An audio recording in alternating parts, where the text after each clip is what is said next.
If you ask us to describe our ideal Sundays, all that we will want is a never ending supply of hot cuppa and laid back conversations. So, that is what we are bringing to you through Cuppa Press, a marketing and sales talk show series by Paperflite. If you're all set, let's dive right into today's conversation.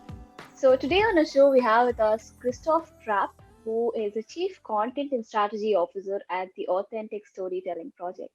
He is also a content marketer and podcaster. Welcome to the show, Christoph. I'm so glad to have you with me here today. Hey, thanks for having me. Really appreciate it. Amazing. Before we move ahead, Christoph, can you tell us more about the Authentic Storytelling Project? Yeah, so the Authentic Storytelling Project, authenticstorytelling.net, launched, I don't know, 7 years ago. And really, that's kind of where I blog, where I share, anything related to content marketing, storytelling, new strategies, social media, those kind of things. And of course, that's where the idea also was started for the new book, the Going Life book coming out pretty soon here. That's interesting that you mentioned your book. So you already have three books to your name before this, Christoph. So how is this book any different, and what is your whole big picture, right, so as to speak, with this book? Yeah, of course. I mean, it's different. Obviously, it's a different topic. And what I realized is a lot of brands are launching podcasts. And also, the other thing, what has happened is a lot of brands have spent years building their social networks, right? Whether it's Facebook or LinkedIn or Twitter, you name it, Instagram. And now they're launching podcasts. And then I think what people realize, they spend all this time and energy to edit a podcast, to record it, to do all these different things. And it can take time depending on how, let's call it, nitpicky you are when it comes to editing and whatnot. And so, and then you have 20 downloads, 30 downloads, unless you spend a gazillion dollars, maybe not that many, but some dollars to promote it. And the way you can get around that, honestly, is you just live stream it to the channels that you've built for all those years. And, whether that's Facebook, YouTube, LinkedIn, etc. So the one nice thing about live streams as well is, can't edit as much, or you can't edit at all when it comes to the live stream. You can still edit in the podcast version, and sometimes that's okay to do. But on the live stream, you're already live. So you take in the power of over editing, of overthinking things from people to an extent.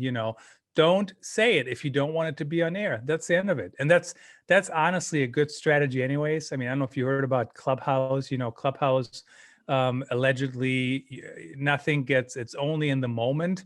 And of course, somebody somewhere found a way to live stream Clubhouse to a website or record it or something. So anything said in a microphone, don't expect it to be public, to be private ever anyways. I love that, right? And it's interesting that you bring up Clubhouse, because this was a question I was going to ask you. So, do you think Clubhouse, platforms like Clubhouse and the like, are going to be complementing live streaming and podcasts, or do you think they're going to be competing against it? Well, everything is competing with each other, quite frankly, because it's the attention, right? And that's, I think, one reason why live streams are so helpful, because you can watch them live, you can watch the replay, you can look at the scheduled post. I mean, there's some live streams where the schedule post, the preview post, has hundreds of views, and that's before anybody even watched it. So everything competes with everything, just because we only have so much time in the day. I think podcasters and live streamers can use Clubhouse. I would recommend to think about where you want to focus your time, though. So now Twitter is rolling out Twitter Spaces, which is basically the same thing. So I'm saying, I'm active on Twitter. I got a good community there. Why would I spend any time on Clubhouse and build a new community if I can do the same thing on Twitter, And now Facebook has the same thing in development, I guess. So think about it that way. I haven't found a really good way to live stream your podcast to Clubhouse or Twitter Spaces. That is not as easy as it sounds right now. But maybe what you could do is you could have a post chat, so you live stream with your guests, and then you invite people over to Twitter Spaces and have a conversation there. That's pretty neat. That I don't think I ever thought of it that way. And before we move any further with live streaming, Christoph, are there certain elements that you personally look for before choosing a podcast that you want to listen to? And what, to rephrase, what do you think makes a good podcast? Yeah, it's always a fantastic question. So first of all, I do you kind of run across them, right? The Mhm. how the discovery of podcasting is really still pretty terrible, quite frankly. It's Right. getting better because now Google indexes podcasts, so they show up in search. But I look for interesting topics. I look for things to learn. But like I just mentioned earlier, everything competes with each other. So, for example, I follow the Washington football team. I follow the New York Rangers, and then I Mhm. also I learn things. I follow marketing topics. So I have all these podcasts, like I don't know, 130 podcasts in Mhm. my app subscribed to, and they all compete with each other, right? And then when I start listening to them, I'll be quite honest. When you first start, I don't think you need to overthink the production. Do you need a fancy mic like this? Probably not. Do you need a big ring light, 18-inch ring light, which is what's shining on me, a 4K camera? Probably not. But once you get Mhm. really going, I think people tune out when your audio is not great. I think people tune out when your video is horrible. I think people tune out when, things like that, the basics. So, something to keep in mind when I have 12 podcasts to listen to today. I know I don't have to listen to them all. And let's say three are truly work related. So, for example, my day job, content strategy at Vox Pop Me, video survey platform for brands. And basically, if I have three that directly relate to that job, I'm going to listen to them, right? Mhm. And then, so now I got nine more. And let's say three of them are sports. I'm like, okay, that's kind of, if I can fit them in, I'll fit them in, if it's interesting topic. And then the next three have horrible audio. So if I'm going through it, I'm already disqualifying them, right? Because I don't have Right. time for all 12 anyways. And now I'm disqualifying them to listen to. And if it happens over and over, I unsubscribe. So something to think about, I certainly add, as you can tell, with 130 podcast subscriptions, I add podcasts to that. I think the average number might be 7 or 9 or something like that. The average person, yeah, it's not very high. It might be double digits, but I think it was single digits. So Mhm. that's kind of how I do it, and then I follow them, and check them out when I can. Right, right. That makes a lot of sense. Absolutely. I think I personally am subscribed to a ton of podcasts, right? But if you ask me how many I actually do listen to, it would be hardly a handful of them. So definitely with you on that, Christoph. So now we'll move towards the crux of this conversation, right? How you can leverage live streaming as part of your outreach strategy. So how would you define outreach to a beginner, right? What would be your primary goal with outreach, so to speak, Christoph? So it's always funny. I hear brands sometimes talk about, oh, we're not interested in building a brand. We need leads and leads and leads. And here's the thing, I want leads too. I get it. But to get leads, you have to kind of build your brand out there. And the reality is, no matter what industry you're in, honestly, there's a lot of competition. I mean, everywhere. Everybody's competing for everything. And so, for example, even live streaming, I don't see too many live streaming books out right now, but there's other ones that are kind of related, they're in a similar topic. So everybody starts competing. So doing a live stream, first of all, doing a podcast is another way to stand out, because 5 years ago or 10 years ago, people started blogging. I think it still works, blogging, but blogging is a lot more time intensive. So I'll give you an example. We're chatting here for, I don't know, 30 minutes or whatever it'll be. And we couldn't write a 1,500 word article in 30 minutes. Mhm. It takes much more time, but the podcast might perform much better. And then if you push it to the live stream channels, it might perform much better as well. So once you get into it, once you know what you want to talk about, once you kind of know, what you stand for, blah, blah, blah, those kind of things, it becomes a lot easier in my. There's a lot of technical things that can still go wrong. I mean, think about it. We got, I'm in the US, you're in India. We have, I mean, things bouncing all over the place. My internet Mhm. could go out, your internet could go out. Zoom might not work. I think we're on Zoom. Zoom might not work. I mean, there's 100 things that could go wrong. So just something to keep in mind. But I found it to be a really good way to reach more people and also stand out, because the reality is, when you can say we live stream and none of your competitors does that, it helps you Mhm. stand out, because you're the only one doing it. Right, right, right. Got that. Perfect. And when do you think live streaming as a part of your outreach strategy will work out better, Christoph? Do you need an audience that behaves in a certain way, or when do you think it can really work in your favor?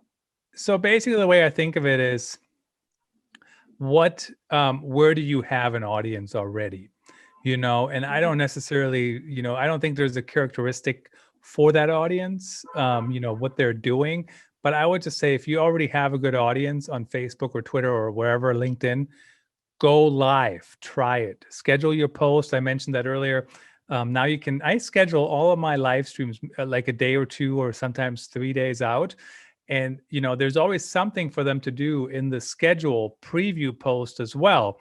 So then that post gets seen, and then you go live and it comes back to the top. So don't overthink the audience. If you already have the audience, just give it a try it. And it's so hard to stand out on the podcast channels, in my opinion, when you start from scratch, and you already have that established social audience, basically.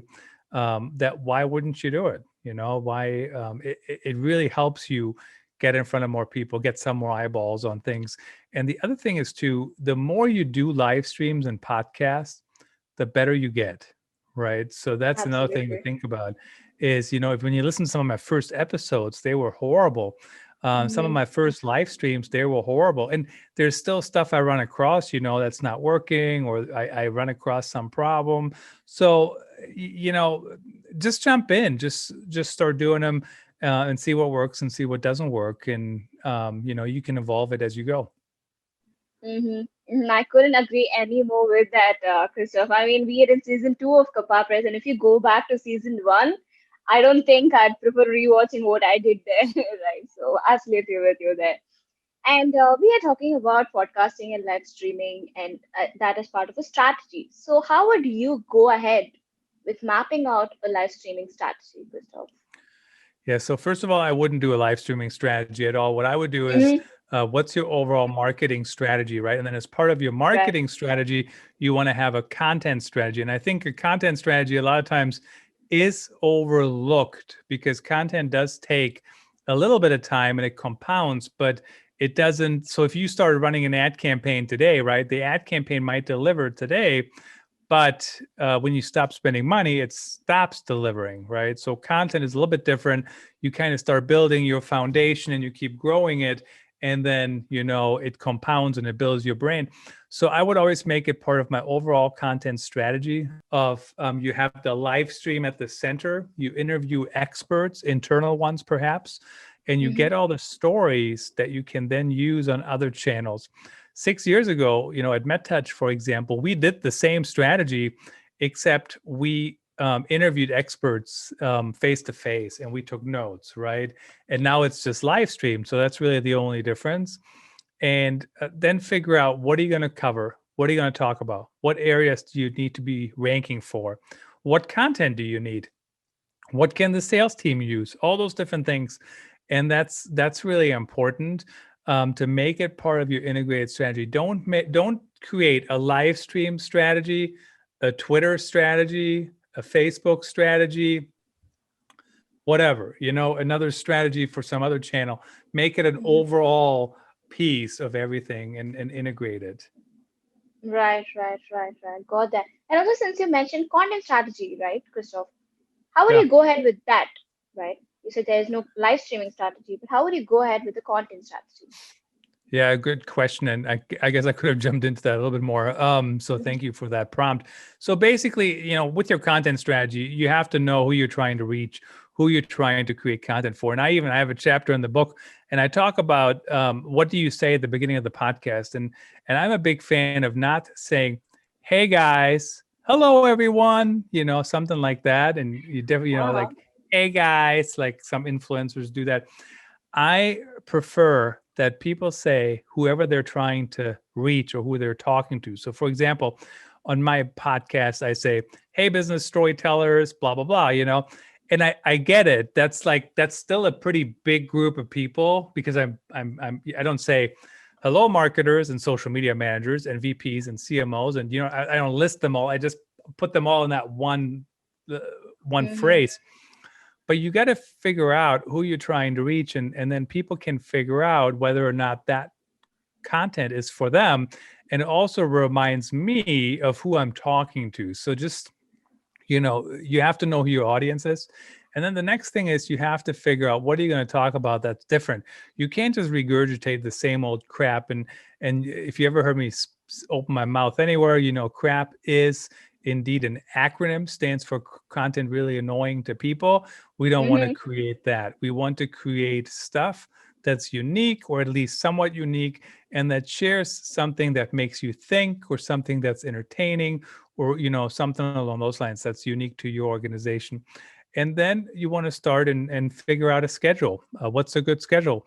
Between October and January, I think October 2020 and January roughly, I mean, I did a live stream daily, and that was the schedule. And now I've kind of dialed it back a little bit and have fewer. I don't know how many it is currently. Maybe it's still daily in April. I don't know. But um, so you got to figure out your schedule. If you have an executive on a show, maybe it's once a week. Maybe it's twice a month. I think if you go less than once a month is probably kind of not enough, honestly. But at least that's a start.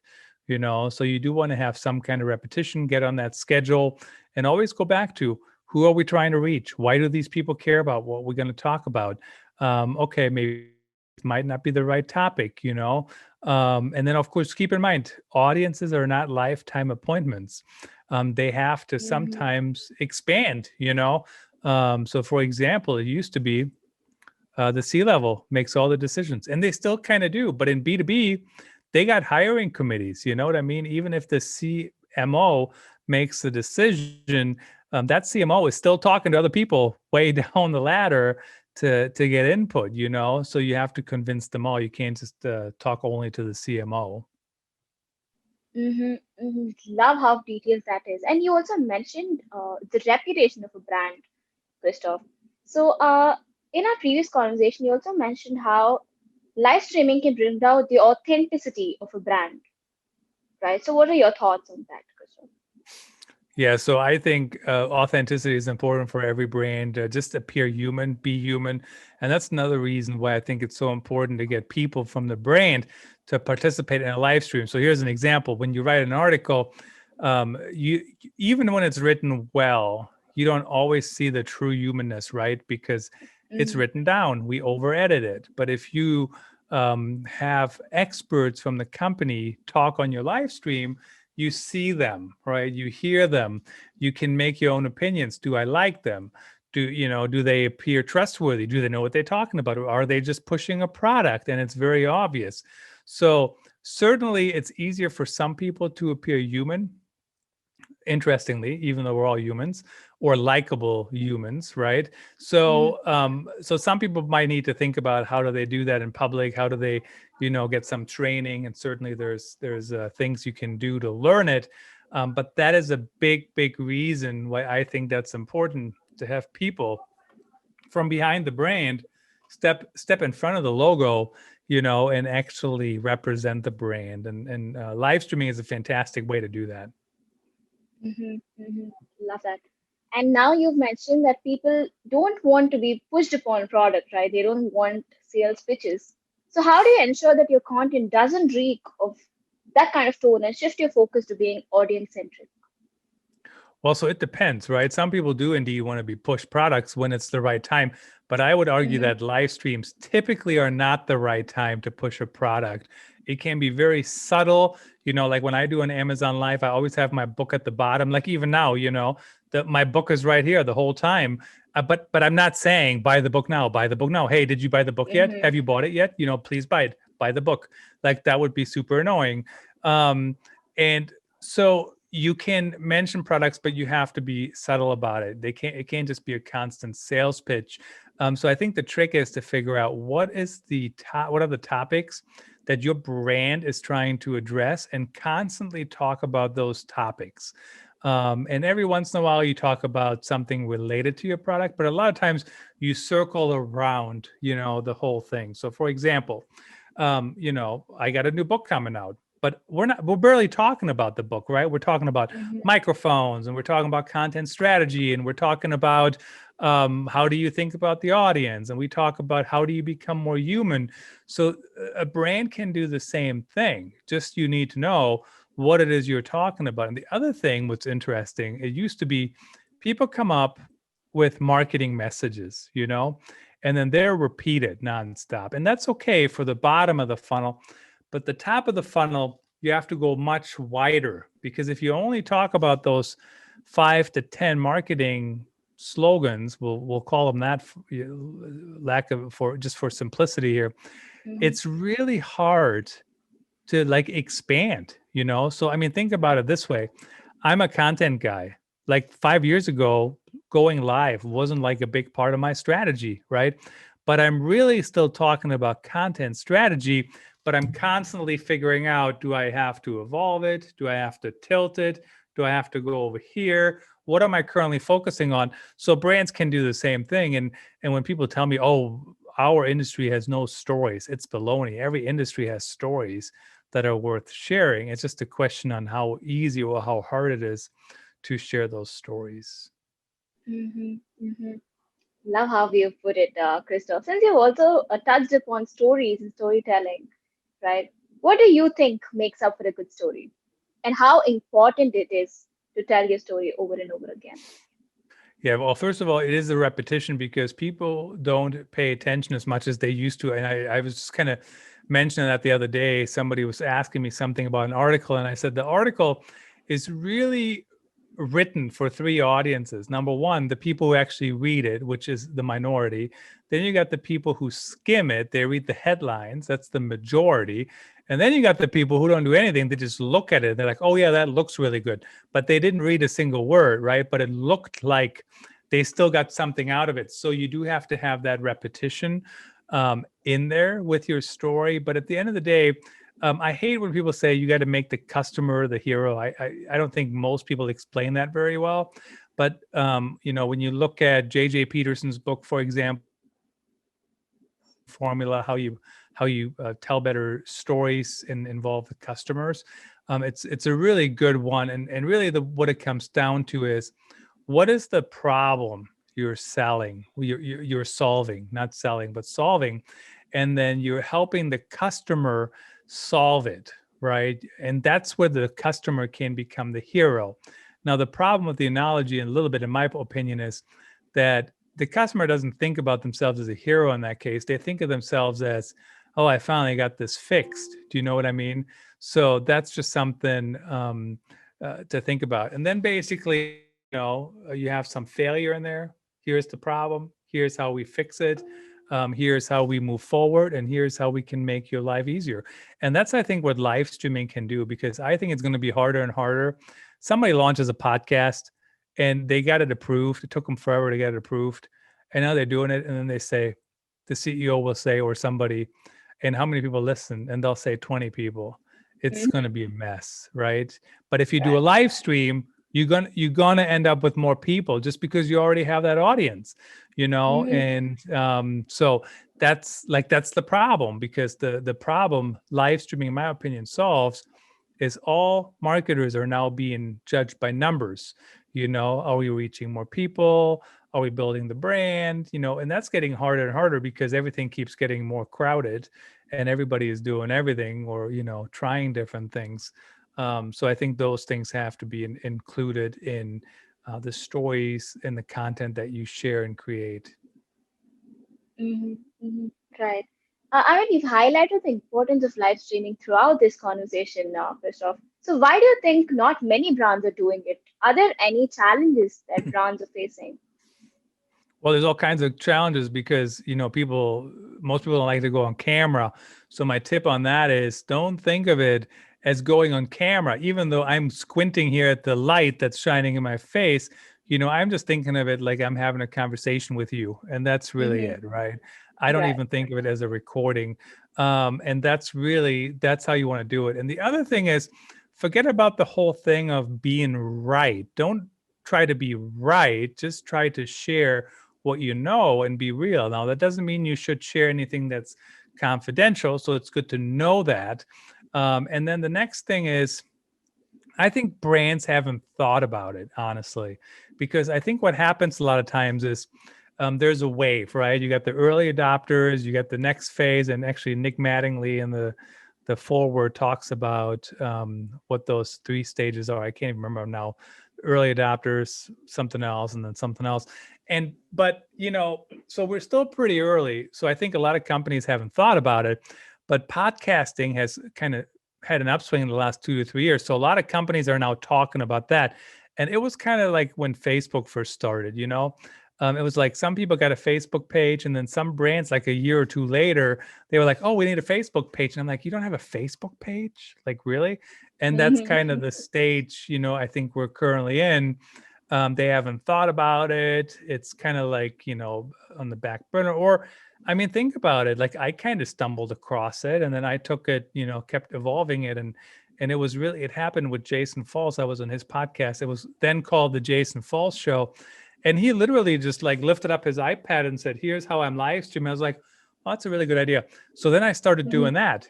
And, then I started doing my podcast that way. And then I started adding channels. And then so it's kind of like you have to evolve it as you go. But I think the biggest thing is, I think some brands, they're currently thinking about podcasts. And I got a feeling some brands will really, I don't want to say fail, but they will be underwhelmed when they only do that as a standalone strategy. Mm-hmm. Beautiful. I mean, this conversation has taken a really good form so far, Christoph. So before I let go of you, tell us more about your book and when can we expect to see it live? Yeah, so the Kindle version is available. You can order that already for pre-order on Amazon. Should be available on every Amazon site. The print version, I just submitted that. Actually, today I did another edit, a final edit, and that should be live. Who knows? Hopefully by the 10th at the very latest. Sometimes that's kind of out of your hands, right? Amazon does whatever they want to do. But again, I don't want to. Amazon has been fantastic if you think about it, because 20 years ago it's much harder to publish a book. Now you can kind of do it all yourself. And I created like merch. I have like pillows and t-shirts, and actually I think I actually have one of the t-shirts on. Hold on here, not to Mm-hmm. flash you, but here, I don't know if you can see that. You know what I mean? Yes, I do. I So do. yeah, is this on? So all there's two other guys that had some contributions, and Mm-hmm. basically they have their own t-shirts. But yeah, the book is out. There's also a related podcast, Going Live with Christoph Trapp. You can also ask the personal digital assistants. I can't say their name or they go off, but to play it. And all the chapters are not on there yet, but basically I go through the book one by one. If you listen to the podcast and you're in the US, there is a surprise at the end. Actually, there is a surprise for everybody worldwide. Mm-hmm. If you listen all the way to the end of the episodes, or maybe some of the episodes, that it's kind of fun to hide that and kind of tease that a couple times here and there. Mm-hmm. Amazing. Congratulations on your book. I'm really excited for this, Christoph. And thank you so much for joining me today, Christoph. You bet. Thank you for making the time. Really appreciate you.